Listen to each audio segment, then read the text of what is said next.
Good afternoon. Today is Monday, the 26th of February, 2024, just after 1 o'clock. Welcome to UK Column News. I'm your host today, Brian Gerrish. I'm delighted to have Alex Thomson with me, who will be speaking from the Netherlands. We've also got Mark Anderson coming in from the United States. And we have two special guests today, so stay posted for that. But we're going to kick off straight away with a little look into what's happening in Poland. Things are really heating up with the farmers' strikes. And over the weekend, I was looking at a lot of trouble on the border with Ukraine, where a lot of grain is now being destroyed by, it would appear, farmers or their agents. Alex, welcome to the news. What have you got? Brian, there has been a spate of protests and parliamentary dissent against the EU coordinated policy of importing large amounts of Ukrainian grain, which is a complicated sideshow of the Ukraine war. The Western allies of Ukraine had promised to help get the grain out of what they call a Russian blockade of the ports. From Poland down to Bulgaria, farmers were taking action. The Poles, as they did in the communist era, have shown themselves to be the most rigorous in this regard.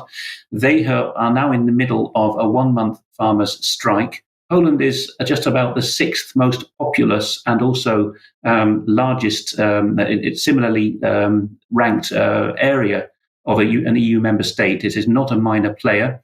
It was during the communist era the rural branch of Solidarity that played a major part in the downfall of communism in the 1980s, along with the better-known dock workers in Gdynia up on the Baltic coast, also called Solidarity.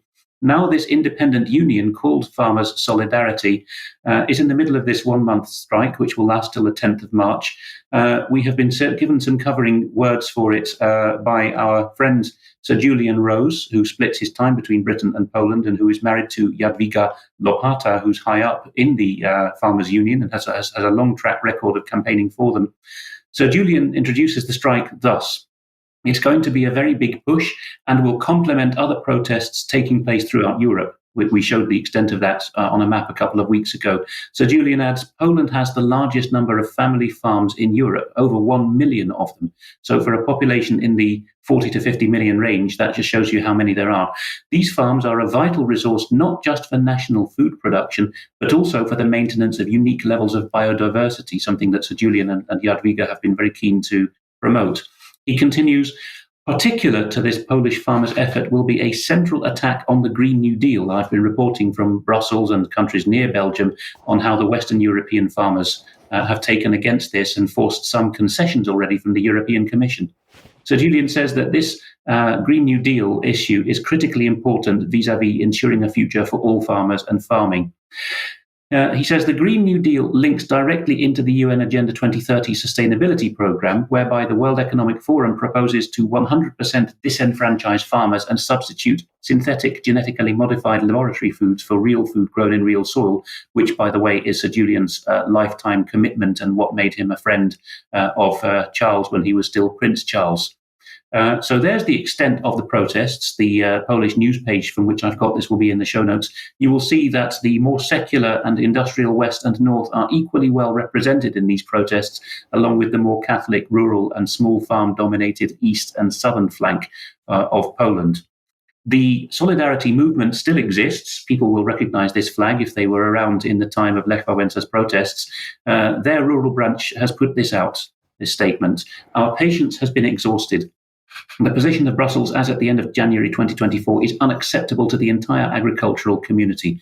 In addition, the lack of response from the Polish authorities and their declarations of cooperation with the European Commission, along with announcements from Warsaw about respecting all EU decisions on the import of agricultural and food products from Ukraine, which you were alluding to, Brian, leave us with no choice but to declare a general strike. They go on, we cannot accept the implementation of the European Green Deal. Now, this is the key thing, Brian. No German, French, Dutch, Italian, Spanish farmers' union at national level, no clouty member state other than Poland has seen all its farmers, at least in the form of a whole union, say this. They reject the Green Deal. They reject the farm-to-fork strategy promulgated by Brussels, or the lobbyists who steer Brussels. And they reject that old cornerstone of the EU from the old 1960s and 70s days, which Mrs. Thatcher did battle with, the common agricultural policy. All of that they overturn. or wish to. They continue, the Polish government must present a clear plan for agricultural production, its profitability, reconstructing domestic processing. We will fight for this until it happens. Polish farming families are the foundation of our country's food security. And they conclude, we ask our compatriots to be understanding and aware of the situation in which we all find ourselves, because, of course, there's blockades and food shortages now in Poland too. And they say we are fighting for our common good, which is to save Polish, family-owned, often multi-generational farms from collapse and bankruptcy. My assessment is they will get it much further along than Western European farmers, not casting aspersions on Western European farmers or their support base, but the Polish situation is so unique that I think this really will make Brussels take notice. Well, thank you very much for that, Alex. It is good to see people finally starting to stand up and be counted, and obviously the farmers Europe-wide, including now UK, are actually taking that challenge. But we have other people who are now doing an extremely good job in challenging authority in an appropriate way, local authorities, and I'm delighted to welcome back Rachel Matthews, who has been working with Colchester Council Watch. She joined us for an extra a little while ago. We're delighted to have her with us on the news today. So welcome, Rachel. Thank you very much for giving up some of your time. Okay, we thought we would just kick off with a little video clip here of you in action, and you got a remarkable result from a local councillor. Let's have a look at this little clip. Finally, I've been told that councils have a legal obligation to provide land for people to grow food. If that is true, is this being done sufficiently? Or are bicycle lanes taking precedence these days? Thank you. On your last point, the good news is that there are some allotmenteers meeting in the next room, talking about their allotments and how to make the most of those plots. And I, as a 50% allotment owner, do grow my own food that way as well. So good thing to raise. Your fundamental question around have we scrutinised the climate emergency? Well, we haven't, have we, in this forum, in here? I'm going to make you an offer. If I'm re-elected in May, we will scrutinise it in this forum, because I've seen and heard enough of your presentations to intrigue me enough to want to scrutinise it. And this is a spoiler. I say that as someone who didn't vote for a climate emergency in the chamber, because I wasn't elected when that vote was called. And so the information that you are continually bringing here is such, rather like what we talked about earlier this evening. There are legitimate questions. And the best form of disinfectant is sunshine. So I welcome the conversation. And if I'm elected after May, if the panel are minded, I'm very happy to bring it here as a formal item and have a substantial look at it for you, if that's okay. That's a brilliant offer. I hope your colleagues are as open as well. And I know Councillor King is also keen to have a debate, and I realise you've got a lot on your plate with the budget, etc. But if we can have a date, we can bring those climate scientists in, because it's all very well us turning up, but why should you believe us? You need to ask the climate scientists. So if you can provide us with a date, we will bring them and you'll be able to ask them for yourselves, because we have it in writing from your climate officers that no dissenting information was looked at. And that simply isn't acceptable. This council must consider all the available information. Thank you very much. Well, Rachel, that was the little video clip. Welcome. Tell us in your own words what you actually did on that day and what you feel about the response from that particular councillor. I was quite surprised by his response. It caught me off guard, to be honest, but we went in asking for them to scrutinise whether the climate, whether they had enough information, whether they should have done. As you know, we've been going in for about a year now, presenting them with various information from how the solar panels and EVs, etc., really aren't the green solution that we've all been told that it is, because of the environmental pollution creating causes, not to mention in some cases the slave and child labour involved in them. And gradually their excuse has been, it's because of CO2. So we've gone back and said, well, look, CO2 can't possibly cause the amount of warming you're saying. And have you looked at any dissenting information? And over a year of us continually going in, they're beginning, or some are not, he's in the opposition, the people running the council, they're They're open to debate, so they say, but they're not actually giving us a date as yet. But we keep going in and applying that pressure because they have said they are open for a public debate. So, okay, let's have one. But yes, that particular councillor does seem to be much more open than most, although in the comments on the YouTube video, he did get an awful lot of flack for not immediately offering us to scrutinise it and to only if he gets voted back in again. Now, my understanding is that, their workload, his dance card is well and truly full, if you like. They can't fit it in before the May elections. So that was the very best he could offer. But yes, it's certainly showing that they are more open than a lot of councils. Rachel, thank you for that. And I think an opening has been made there, and that should obviously be pushed through in the nicest way. It's not always the best tactic, as we've seen, for people to be pressured just to get the result. And I thought it was wonderful what you actually did. And of course, you've always approached these meetings by sitting and calmly taking them through what the questions are, what the experts are saying, what the weaknesses in their argument. And he was clearly responding to that, because he was saying to you, I've paid attention really to what you've been talking about. So I'm going to encourage our audience to look at that video in its entirety, because you've got a lot of information as well as the interaction with the council itself. Where are you going now? I know that you've put out another video, which we have a tiny clip from, but how are you approaching things now that you've got this result from them? Well, we're trying to sort of get them to see where net zero goes, because a lot of them are pushing for policies that they don't know the end result. They don't realise that actually if you follow net zero through to absolute zero, they plan to stop all shipping, flying, importing of food, and at the same time they are covering farmland in solar panels. The government are directing our farmers not to grow food. They get, I think a farmer said, 4 times the amount of money if they rewild it or plant trees than they do if they grow crops. So it's a very dire situation when you can see that our ability to produce food is being attacked on every front, all because people are worried about CO2 that isn't a strong enough forcing agent to cause the level of warming they say it is anyway. So the whole lot just doesn't make any sense. So we're going back demanding, and this was because of a conversation with Sandy Adams. She pointed out what they're doing in Somerset, and she showed a map of all the potential areas they could put renewables on, and it was virtually every last piece of farmland. Now, that's not to say they would cover it all, but because renewables don't produce the amount of energy that they need, they are going to have to basically cover the whole of England in them. So there is something in the 13 critical infrastructure, and food is one of those things included. So what we are doing is going back to our councils and recommending that everybody up and down the country does this, to demand that food security is put on the local plan.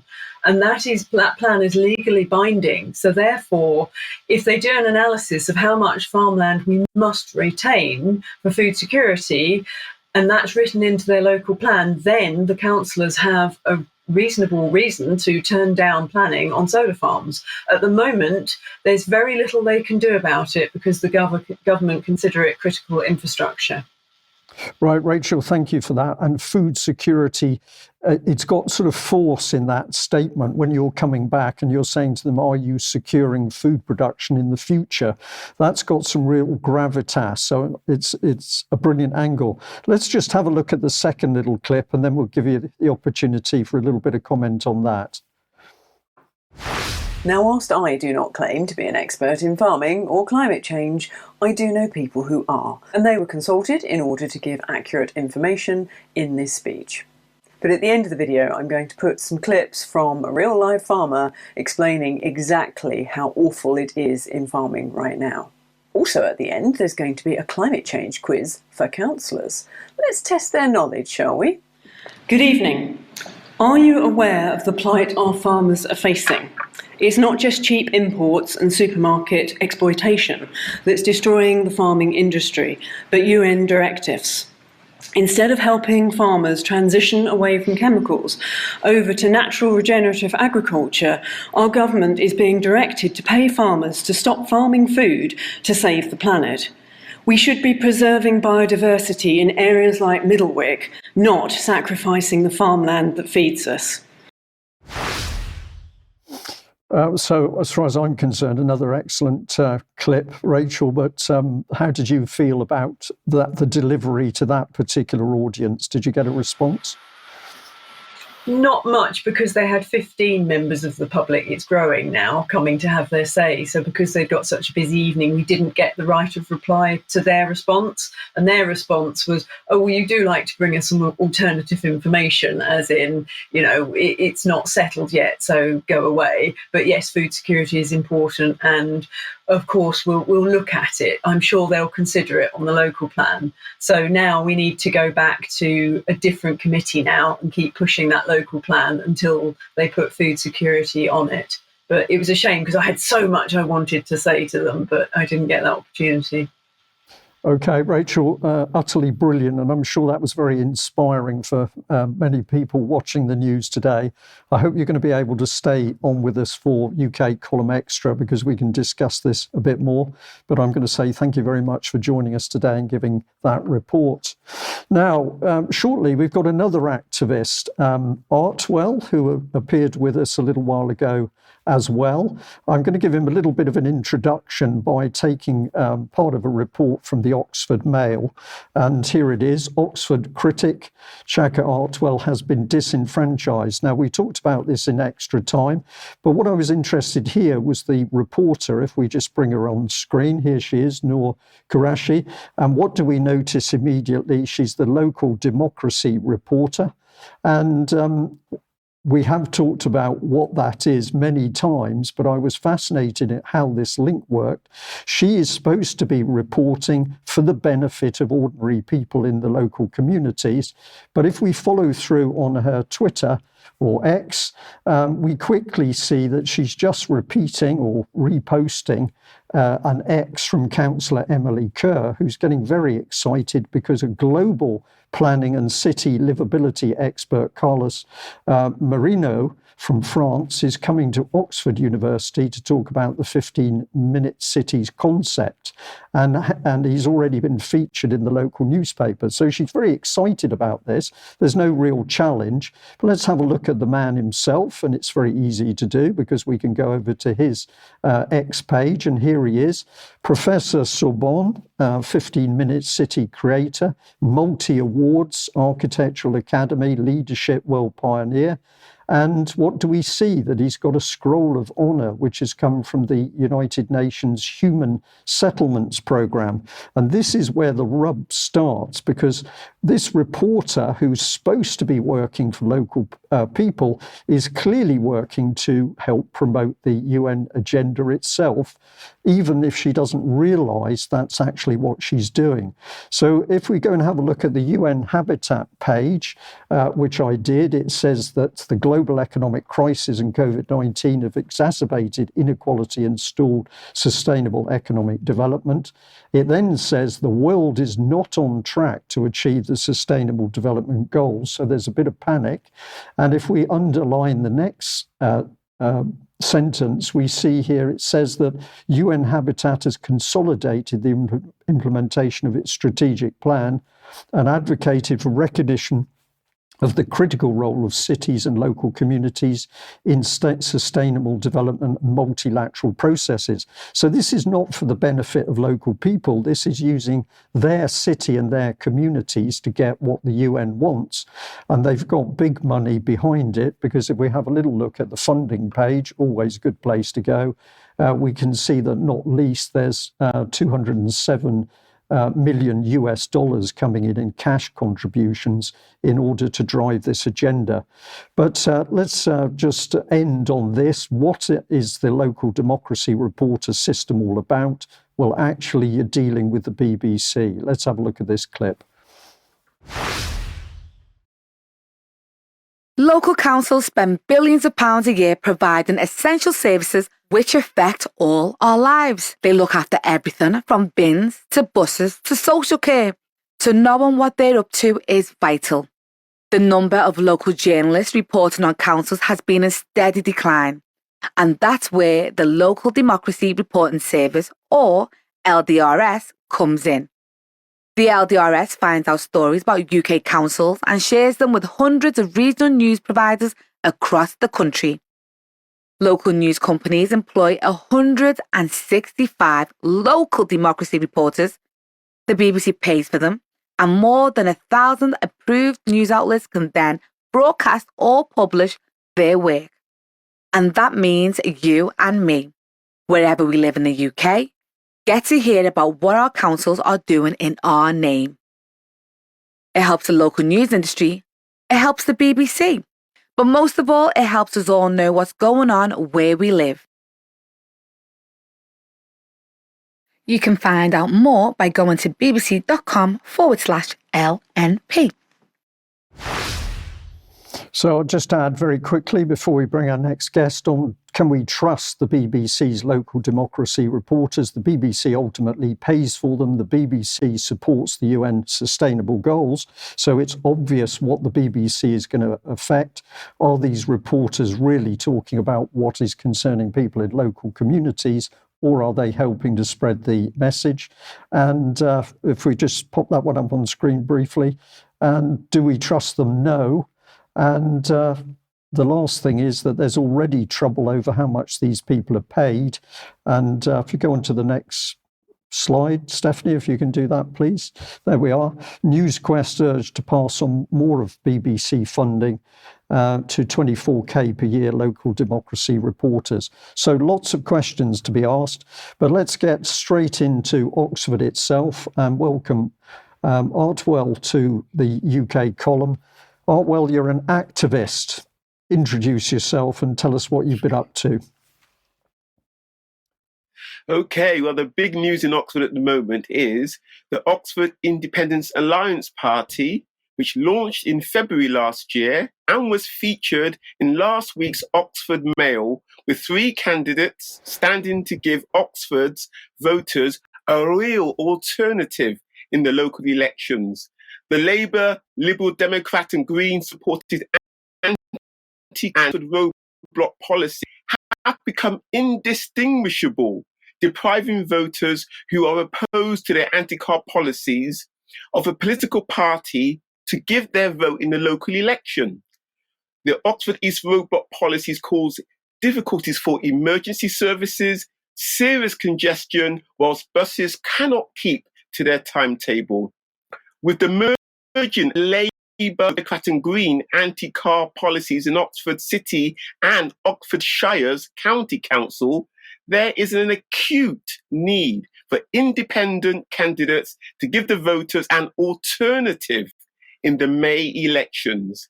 UK column viewers can help save England's slide left-wing tyranny by becoming independent candidates in the May elections. Applications have got to be in the town hall by the end of March.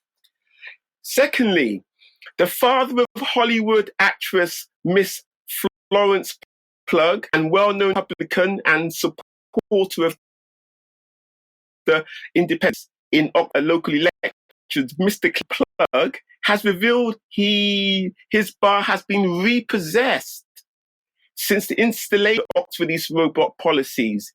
He attacked the county councils for not consulting with East Oxford before 2022. Really sorry. We seem to have a problem with your audio. You're breaking up there.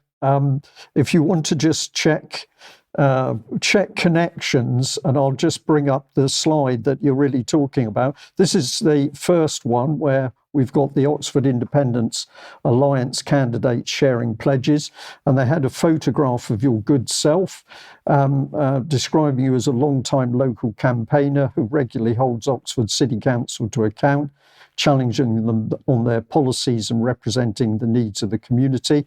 And of course, you've previously made the point that the council has failed to respond to your questioning emails. And this is the one that you just got on to. So again, from the Oxford Mail, Florence Pugh's father loses bar and blames the local traffic networks for the stress and the problem. This was a bit of the text here, but it says that he's been a long-term critic of the county council's traffic networks and has previously put up a banner. But this is basically saying now that he's losing his business, and he's also saying that the council has not consulted people. Let's try you back. Can you hear us okay now? Yeah, I can hear you fine. Can you go to number 3, which is about Councillor Duncan Enright? Can you hear me?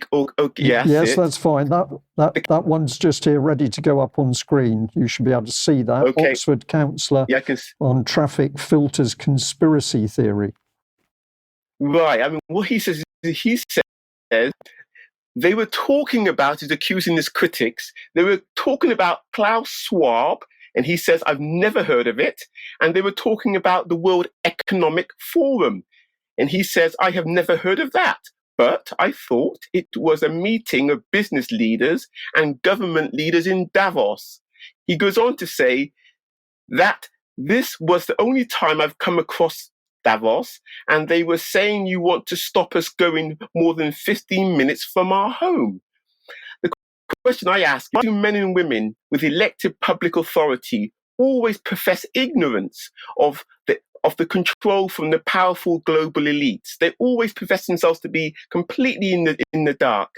Whilst globalist Carlos Menem, who Mr. Gerrish has already mentioned, will be coming to Oxford this Thursday, and I hope to have some information for UK column viewers and readers to tell you how his presentation went across and what questions the Oxford audience has asked him. Coming down to Lord Sewell. Lord Sewell, a Conservative peer, visited Oxford's Ferrer Spring Lecture with a presentation entitled Their Sovereignty and Affirmation last Wednesday. Lord Sewell comprehensively excoriated youth for lacking the agency and the self-affirmation to overcome skin colour exclusion. He even attacked Mary Seacole, who's seen as a Caribbean heroine. The same affliction affects His Majesty's working class subjects, who are similarly abandoned and ridiculed by their elected Labour parliamentarians, who even chastise them for displaying the Union Jack outside their home. Why is elected public turn against the people who put them into public office is a quandary UK column viewers and readers need to tell me, because I want to know the answer. The Speaker of His Majesty's House of Commons, the Right Honourable Sir Lindsay Hoyle, regularly berates cabinet ministers for briefing the media before addressing the Commons, as is the convention and the traditions. Last week, during the Scottish Nationalist Party ceasefire debate, the Speaker broke with convention to assist the Labour Party's motion. I think, therefore, his position has become untenable.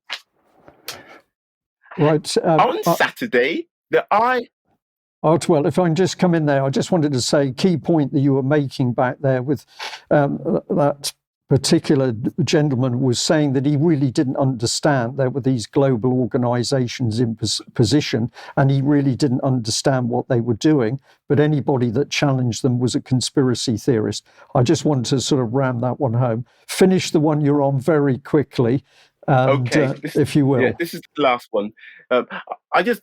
On Saturday in the newspaper, the headline was, England offers Russian officials British citizenship to defect and pass secrets to MI6. Mm-hmm. This Miss Begum, who left England when she was to join the fighting in Syria, has just lost her appeal and has had her citizenship revoked. It is so ignoble to revoke any of His Majesty's subjects' citizenship. I wonder if Miss Begum's citizenship would have been revoked if the Home Secretary had not been an Asian Home Secretary. I think this is it's a terrible thing to do, and I think we need to think carefully before we remove people's citizenship. Okay, well, thank you very much for that. But the key point is you are one of the many people now starting to challenge your local council on issues, the traffic, the 15-minute cities, and that is obviously going to produce an effect as well. So I'm going to say thank you for that contribution. A little bit of a shame that your sound was a little bit broken up, but the message came across, so thank you for that. Let's bring Mark Anderson in with us and see how the connection is from the United States. Mark, welcome. Everyone. The World Health Organization, your friend and mine, is very busy. As I reported last week, the Intergovernmental Negotiating Body is engaging in 2 more sessions working on the pandemic instrument that's now being admitted to be a treaty. They're actually using the word treaty. The first session ends March 1st. There's another session in latter March. Last Monday's show notes will have those specific dates. Anyway, the new thing, this is brand new as of this past Friday, the International Pathogen Surveillance Network has launched the Catalytic Grant Fund for Pathogen Genomics. The World Health Organization, as of Friday, announced US $4 million in funding from donors to create a catalytic grant fund for organizations working in pathogen genomic surveillance. The fund will support projects across the world, particularly in low and middle income countries, to pilot projects and in so doing create an evidence base for how to quickly scale up pathogen genomic surveillance, et cetera, et cetera. Let's move on from there. This is a little more specifics and we'll break it down a bit. The initial grants for the Catalytic Grant Fund have been provided by, drumroll please, the Bill and Melinda Gates Foundation, the Rockefeller Foundation, and Wellcome to support the International Pathogen Surveillance Network. The IPSN is a new global network of pathogen surveillance actors convened by WHO through a secretariat at the WHO Hub for Pandemic and Epidemic Intelligence in Berlin. The fund is hosted by the UN Foundation on behalf of the IPSN. And pathogen genomics briefly analyzes the genetic code of viruses, bacteria, and other disease-causing organisms to understand, in conjunction with other data, how infectious they are, how deadly they allegedly are, and how they spread. That's what that is. With this information, scientists feel they can make better predictions. Let's move on from there. And the IPSN, this is a slide. I won't go into much of it. Basically, it's a global network of pathogen genomic actors brought together by the WHO Hub for Pandemic and Epidemic Intelligence to accelerate progress in this pathogen genomics and improve public health decision making. Moving on from there. Here, a little bit about Wellcome. We're breaking this down. The history of Wellcome. It was founded by Henry Wellcome. He was born in the mid-1800s, died in 1936. He was a pharmaceutical entrepreneur. He left a large trust behind, and we'll continue from there.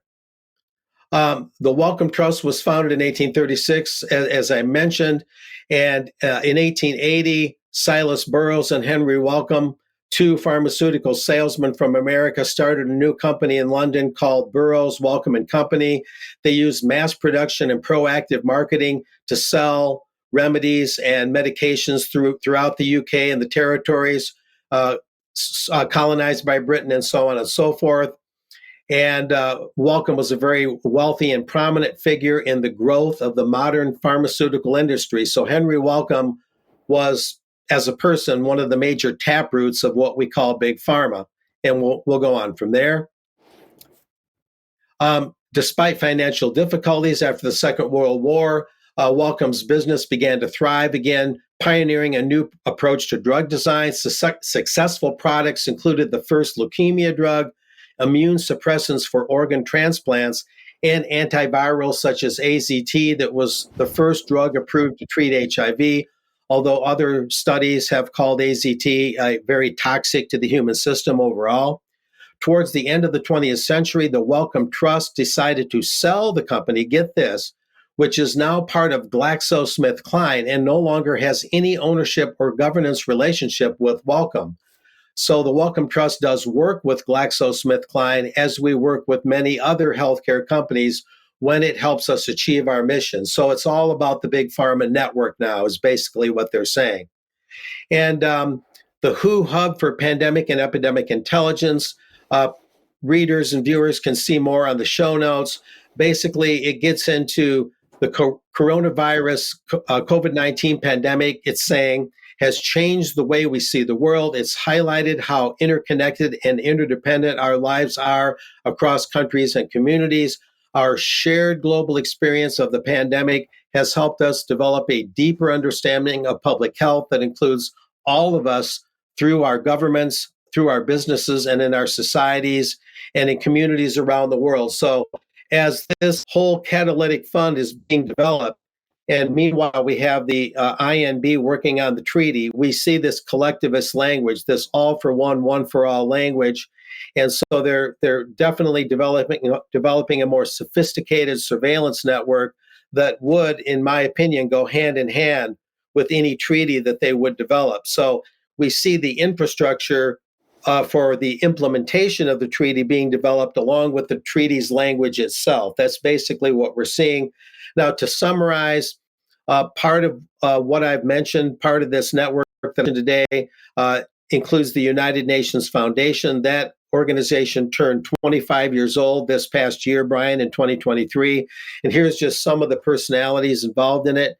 Ted Turner, a well-known media mogul and globalist, and Valerie Amos, who's basically a vice chair of the UN Foundation Board of Directors and master at the University of College in Oxford. So pretty prominent people there. A couple more. Her Majesty Queen Rania Al Abdullah of Jordan is involved in this, and a well-known globalist fixture, Gro Harlem Brundtland of Norway. She's been involved in the Global Cities movement and various other UN movements for a very long time, and she's former Director General of the WHO. So that is the new component, Brian, that the WHO is bringing forward that would do a lot of the detailed work that would comport with the treaty they're trying to develop and complete by May 24th.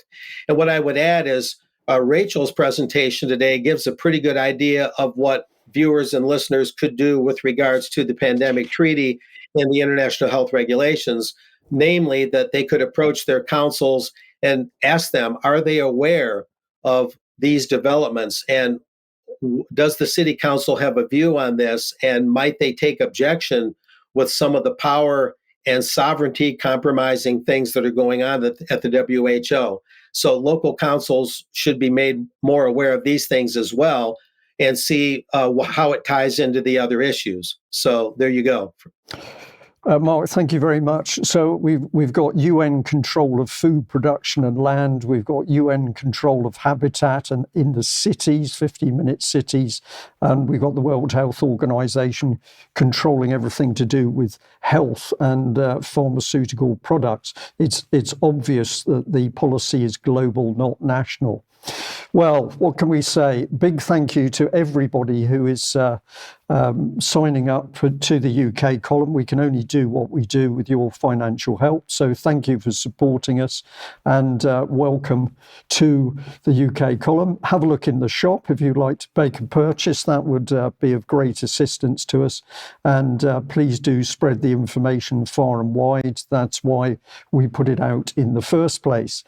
Now, we've got tomorrow, 1 p.m, we've got an interview, which is with Alan Miller from Together, the campaign group Together. He was co-founder and chair, and I'm sure that's going to be a very interesting discussion. We're more on the theme of activism. We've also got now on the UK column website the Midazolam murders, which was the informative but in some ways very sad talk through the damage that's been done by the use of Midazolam. So if you didn't see it live, you can see it via the UK column website. And with the medical theme in mind, I'd also like to say a thank you to the person who emailed us to say, well, we're aware that a particular doctor, Charles Douglas Hoff, British Columbia, was being dragged in front of a committee. This is coming up in March because he's dared to speak out about policy during COVID and lockdown and the use of the medications and the vaccines at the time. So dangerous times if you're a medical professional who's got the courage to speak out. Now, we've also got AV14 coming up, Riding the Wave. That's Sunday, the 24th of May. That's at the Leonardo Hotel in Milton Keynes. And if you go to the Alternative View website, you can find the details for that. What else? We've got Stand in the Light, 4 days of music and good vibes. That's May the 24th to the 27th. And that's going to be Workington in the Lake District. More details, you can visit their website.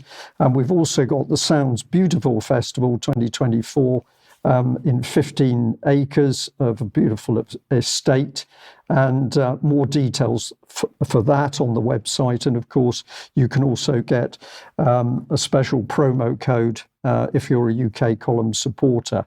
So lots of positive things happening. But we'll move from that on to the serious things, which is, a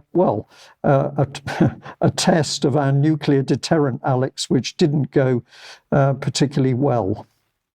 Indeed not, Brian. Our nuclear deterrent in Britain is only the submarine branch. It's in the Vanguard class boats. HMS Vanguard herself was the one that did the latest test fire. Before that, because of delays with one of the vessels being in extensive dry dock for repairs, it was HMS Victorious back in 2016 that did an Atlantic firing test of the Trident missile. That one went over the United States landward and eventually self-destructed. This time, it seems that once again a data link, as in 2016, has been the problem causing the failed launch. HMS Vanguard was off the Florida coast and was aiming to send the Trident missile several thousand miles mid-Atlantic to plunge down somewhere between Africa and South America. Instead, it landed a matter of yards from where it had taken or broken surface. Unfortunately, His Majesty's Secretary of State for War, Grant Shapps, was on board to see the flop and to have egg on his face. Declassified UK is one of the many outlets that has picked up on this. Of course, with their left-wing critique, they would say that this exposes the folly of nuclear weapons altogether. But I give them their due for the good reporting they have done around intelligence and security. And I've already talked to most of this, but at the bottom of this slide here, we see that after the flop, Mr. Shapps said that Trident, quote, remains the most reliable, not one of the most, the most reliable weapon system in the world. I'm sure you'll have a comment in a moment, bearing in mind that the competition is not just the US and France anymore. Over $1 trillion, they go on, will be spent globally modernizing and developing the existing 9 state arsenals. That's the above board ones, Brian. We don't talk about ones like Israel, which with German help have very sneaky nuclear boat capacities too. So the companies that make a killing from this, pardon the pun, are Boeing, Honeywell and Northrop Grumman above all. In Britain, BAE Systems, which is neither British nor aerospace in its name anymore, Rolls-Royce, whose marine branch is in Norway, and Serco, well, that's more American than British these days to my mind, certainly a crown appendage. That money, of course, is all from us. That's where it's all come from. This consternation over the failed launch has been felt by no one more keenly than by Hamish de Bretton Gordon, the former tank officer who mid-career was assigned, I think it was a surprise to him too at the time, to become an expert in chemical, biological, radiological and nuclear attack and defense, CBRN. And here he fulminates in the Daily Telegraph in an opinion piece, Britain is increasingly defenseless and Putin knows it. By the form of the link to this page, particularly when archived on archive.is, I think that what happened is a sub-editor chopped out the words from the beginning of this comment headline. It originally read, the failure of Trident shows that, or Trident's failed launch shows that, and this was taken out. But de Bretton Gordon is nothing daunted. In this piece, he speaks about the Russian hordes steaming across Eastern Europe, real 1914 language, if not Victorian. And he goes on to say that the Vanguard class can have an estimated yield, because it's never been tested in anger, thank God, of 100 kilotons. And he gloats, to my mind, that just one of these, if it got through Moscow air defences, which I doubt, would be ample to flatten the Kremlin and everything around it. That looks like rubbing his hands at the prospects to me. I don't like it at all. And it's not even 2 years since he was saying this in the Daily Telegraph: Britain should prepare for a nuclear war. Who would fire first is left open to question, I think, in this scheme. What else on this theme? United States Naval Institution News, USNI News, has got this piece. Now, the Virginia-class stateside, don't be confused by the V in the name, these are not analogous to the Vanguard class in Britain. These are the fast attack boats. They're nuclear powered, so they're not silent, like diesel electrics, but they do not carry nuclear weapons. They do get into shallow waters and wreak havoc on the enemy, though. The US Navy is supposed to have 2 per year. But now they've gone down to just asking for 1 per year from the congressional budget, and they're only just resurrecting, because of the expense of that and the slow pace of that production, only just resurrecting the production of amphibious ships. So that's something we've covered recently as well. You cannot land men without amphibious ships. I close the segment with this breaking news. The New York Times has unexpectedly gloated to the public, revealed that the CIA built 12 secret spy bases along the Ukraine-Russia border, and is giving us chapter and verse, as repackaged here by Zero Hedge, which is in the show notes because it's open source access. They're taunting us now in the West with everything that we were told we were conspiracy theorists and Kremlin fanboys for saying, that the guiding of missile strikes over the border into Russian Federation territory is being done by Western officers from bases on the Ukrainian side, as with that recent attack, which the French pinned on the Americans, that I reported a few weeks ago, so as to preempt any claim that the Ukrainians did it themselves. Along with that, we've got Russian generals now claiming that some of the deaths or the captured bodies found in Ukraine have got tattoos and insignia indicating that they are regular servicemen from Western NATO countries. So why the West is doing this through the official state sanctioning, as it were, of the New York Times is hard to guess. Perhaps they think that in the desperate stage that the war is entering, this admission had better be out of the bag beforehand. Any thoughts, Brian?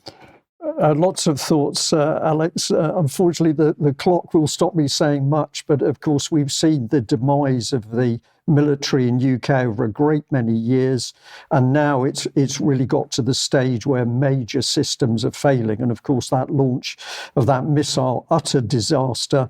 But UK column has shown that the Navy in particular and the submarine service desperately short of trained people. Morale, we know, in the submarine fleet at one stage was very, very bad indeed, and those are the conditions where people make mistakes and things go wrong. So very serious. And at the same time, to have warmongers suggesting that we go to war with Russia seems to be complete madness.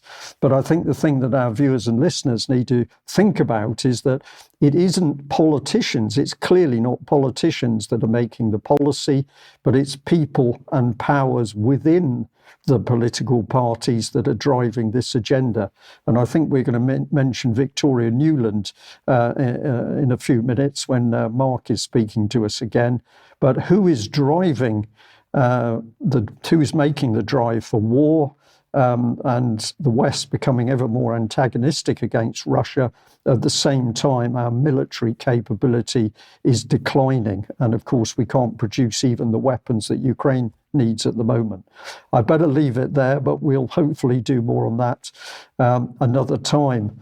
Mark, let's bring you back in. And I think you're looking at what Rand Paul has been up to. Thanks, Brian. Yeah, Rand Paul, of course, is among those rare politicians in the States. There's been Walter Jones, the late Walter Jones of North Carolina, who I had a pleasure of interviewing a few years back in his office, Justin Amash, and of course, Thomas Massey, also from Kentucky, where Rand Paul's from. Rand Paul, of course, is the son of the noted former congressman and former presidential candidate Ron Paul, a libertarian Republican. So there's kind of a backbencher tradition here of challenging the dominant narrative, and Rand Paul is doing it in full form. He speaks on the Senate floor, it says here in his own press release, in opposition to the foreign aid spending bill. This was recently February 13th. There's a quick note here after that. Senator Rand Paul, in a continuation of his efforts to protect America's borders instead of Ukraine's borders, spoke on the floor as part of a talking filibuster to force debate on the foreign aid spending bill. Dr. Paul spoke 3 times during yesterday's filibuster. He's a optometrist, I believe. He's not a medical doctor in that traditional sense, but here's what he had to say, some pretty pointed stuff. What does their money go for? Do we know what they're doing with their money in Ukraine? Well, we do know that the money went to fund 6 fashion brands to go to the Paris Fashion Show. We do know that it's funding small businesses to sell ladies' handbags. We do know that it's paying for the salaries of 57,000 first responders. What about the first responders in our country? What about the people who get in an ambulance and have a $35,000 bill in our country? What about tackling the problems of America first? Instead, this bill is a Ukraine first bill. It's a Ukraine first policy. According to the Ukraine First Party, which includes elites of both parties, war is good. War is useful. War profits make us stronger. Sounds a bit Orwellian. Yeah, pretty powerful stuff there, that's for sure. And in the interest of time, we'll move on from there.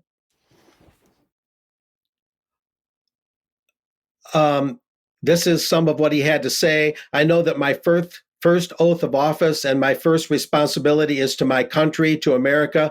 If we are to send $100 billion overseas, it will be a total of $170 billion.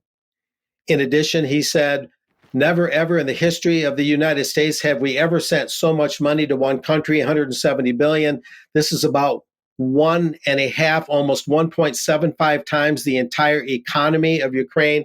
He is a little bit incorrect.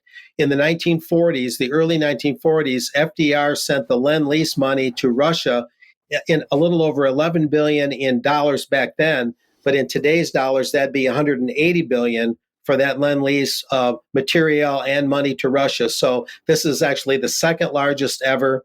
But now to get the other point of view, and absolutely the opposite point of view, let's hear State Department official Victoria Nuland, who of course had something to do 10 years ago with overturning the pro-Russian government in Ukraine. And let's hear what she had to say to the Center for Strategic International Studies recently. We all remember where we were 2 years ago in the months and days and hours leading up to Putin's February 24, 2022 full-scale invasion of Ukraine. U.S. intelligence and indeed CSIS's own reports had been warning for months about Putin's massive war plan and the terrible toll that could await Ukraine. Week after week in the winter of 21 and 22, we watched the Russian military take up positions on 3 sides of Ukraine.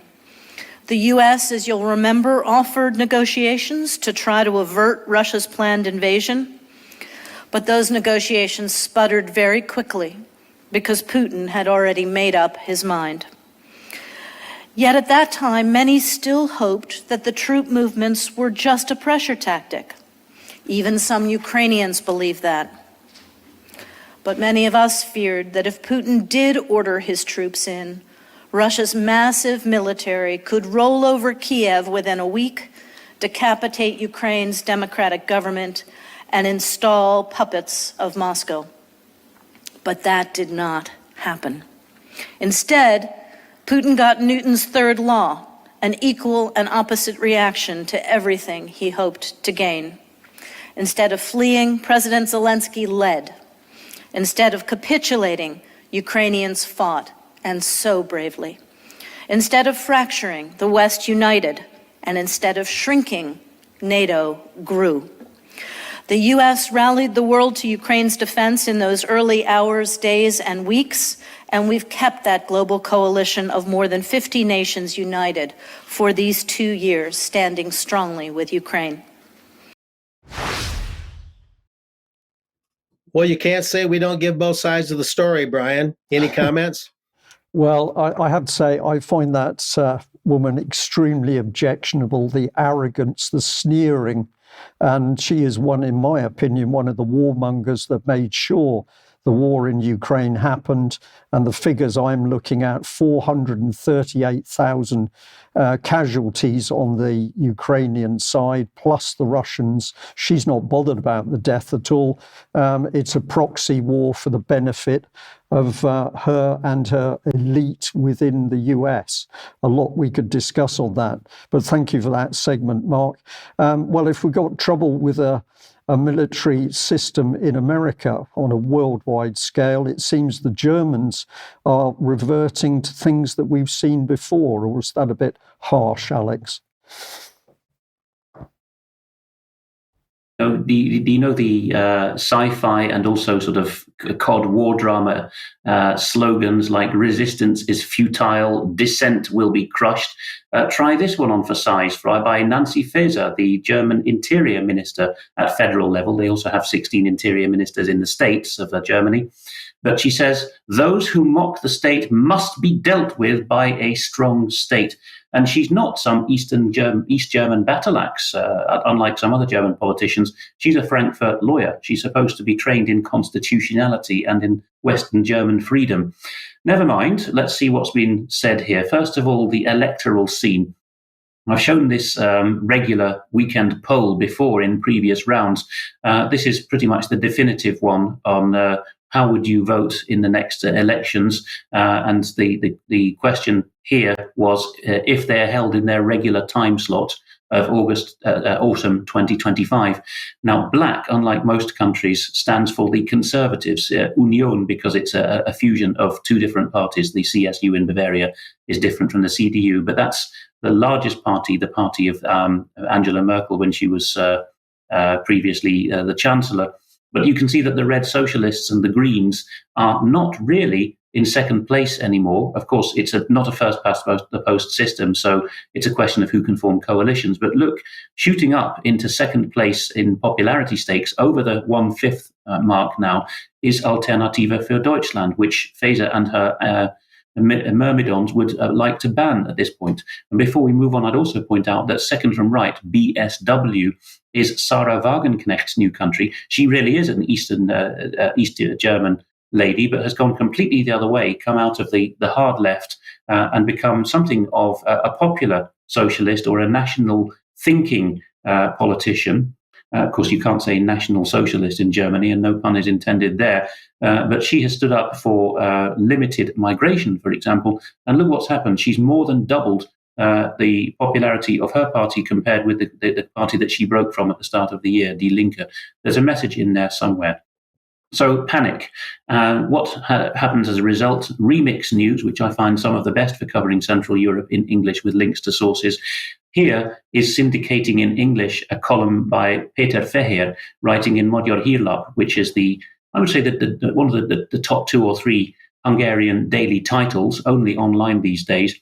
And it used to be pro-liberal in the early days after communism collapsed, or at least moved phase to a new in the 90s to a new system, new strategy. But here, there's just an opinion piece people can read in the show notes. German government's witch hunt against AfD paves the road to dictatorship.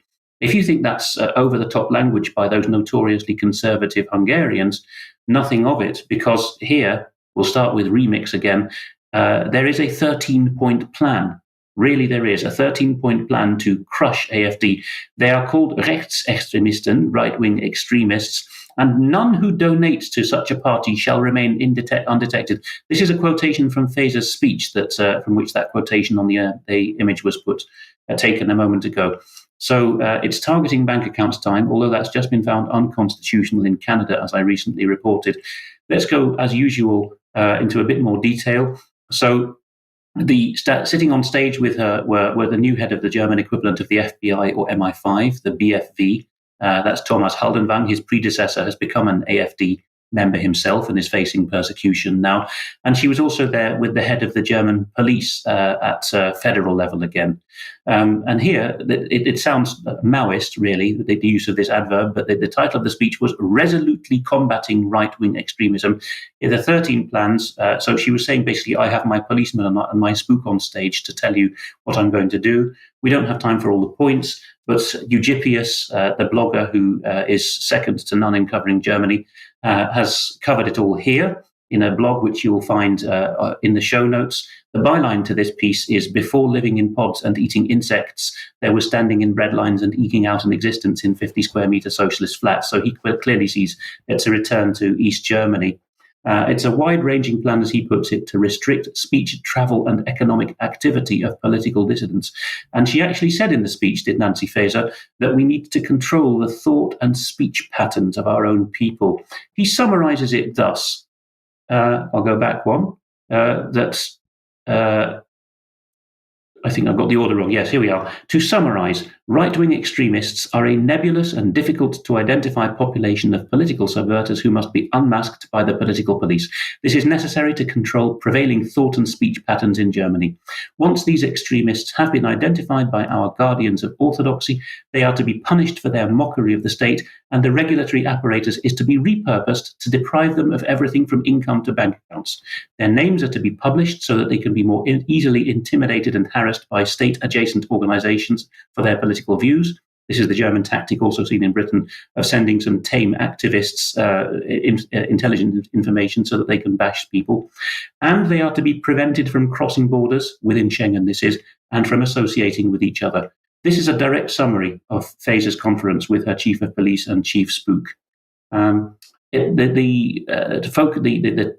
persecution is moving into new areas too, and also the pretexts for persecution. So E.ON, a major energy provider in countries including Germany, saying that the electricity generation grid is completely at its limit because electricity guzzling new customers are coming online.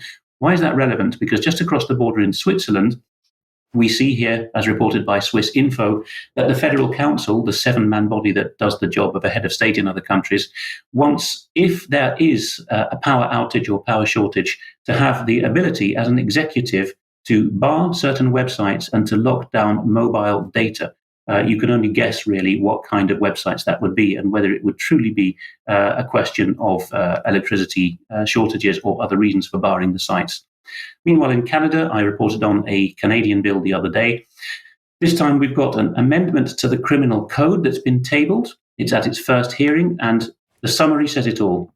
This enactment amends the Criminal Code of Canada to eliminate as a defence against hate speech crimes the defence that a person in good faith expressed or attempted to establish by an argument an opinion on a religious subject or an opinion based on a belief in a religious text. This is criminalising the Bible in public. There's no two ways about it. It's at its first stage in Canada. Alex, really, really serious stuff that we're bringing forward to our audience today. And it's like a beast emerging. It's all coming into plain sight. But I'm going to say that whilst the powers that be look at us, the public, and say that we are extreme, we are the threat, we're right wing, they are the ones who are actually causing the problems at the moment. But have a look at this. Thank you to the member of our audience that pointed this out to me. Basically, a look at broadcasting that's been going on. A committee has been formed to have a look at it. The Mail reporting here, the BBC has become too woke for working class viewers who are tuning out from the broadcaster, a poll finds. And there's a little bit of text here. It's talking about the research business Public First found that a perception of political correctness in BBC news coverage means that a significant minority of working class viewers are tuning into rivals such as GB News and Talk TV. And so that's it. I picked out this name, and I'll show you why. James Frayne, one of the founding partners of Public First, warned while giving evidence at the Lords Committee hearing looking into the future of news that his sentiment that this sentiment could spread to other demographics. So here's the inquiry from the UK Parliament site, The Future of News, and we can tell you a little bit about it. So it's the Lords Communication and Digital Committee looking at the future of news. It'll examine issues around impartiality, trust, and the impact of tech platforms and AI on news media. And the inquiry comes amidst the world's largest ever election year, with over 2 billion voters going to the polls across 50 countries. That's something that Mike Robinson has flagged up. So they're panicking. Let's have a look at the people that get invited. Well, it's small print, so I'm going to make it easy for you. Of course, the only people who get invited to comment are actually the major media players themselves. Nobody else is going to get a look in. But if we just press the button here, we should get a little arrow pointing to Mr. James Frayne, the founding partner at Public First. And if I go to their website to learn a little bit more about him, in the text about him and his experience, it says this: James specialises in communicating with working and lower middle class audiences. This I found unbelievably creepy, that he's a specialist in those horrible, ordinary, poor, working class people. Alex, I've got to say, just give me a little bit of comment on that. But it's not only arrogance, it's like we're dealing with a different form of human being, as he comments on the need to get the message into those that group of awful people. We British are notoriously poor at languages and unduly impressed when other people say, I have decent French, or I know a bit of Italian. Well, James has come along and fronted up to his employer and said, I speak fluent pleb, here's a job, and it's worked. Just a couple of and finalists from me. This graphic is from a piece which will be linked in the show notes, one of the many examples of Substack coming up with better stuff than the legacy media. The graphic alone is worth lingering on. The rise of dopamine culture. And I won't read it all, but in every area of recreation and culture, and we could expand it to religion and serious subjects as well, we see that there's been a two-stage transfer from slow traditional culture, where one does one's own activities, producing, and then through the middle stage, perhaps we say the mid-20th century, late 20th century, fast modern culture, the equivalent of fast food. You watch other people do things, traditional media still. Finally, the dopamine hit culture, that's the red flashes on social media, you've got messages. That is where everything from music to relationships is just hitting a single button or a single finger swipe on an app. It's very telling about the attention span going from hours to minutes to seconds. And finally from me, this is from the, I'm going back one there. This is from a Welsh viewer who volunteers in charity shops, and they were sent off to Caerphilly, not their normal place of work, and this 4-foot-high triptych had been donated to sell to an unsuspecting member of the public. I don't know if you would find the calm of any space enhanced by the presence of this triptych, which seems to suggest that you're going to be gnawed to death by unspeakable beasts with disembodied heads. But somebody created it, and somebody thought the public would benefit from it. Yeah, well, perhaps we should send it up to Westminster, Alex. I think we need to end there. So I'm going to say thank you very much for that. A very serious news. Big thank you to the guests that we've had on UK Column News today.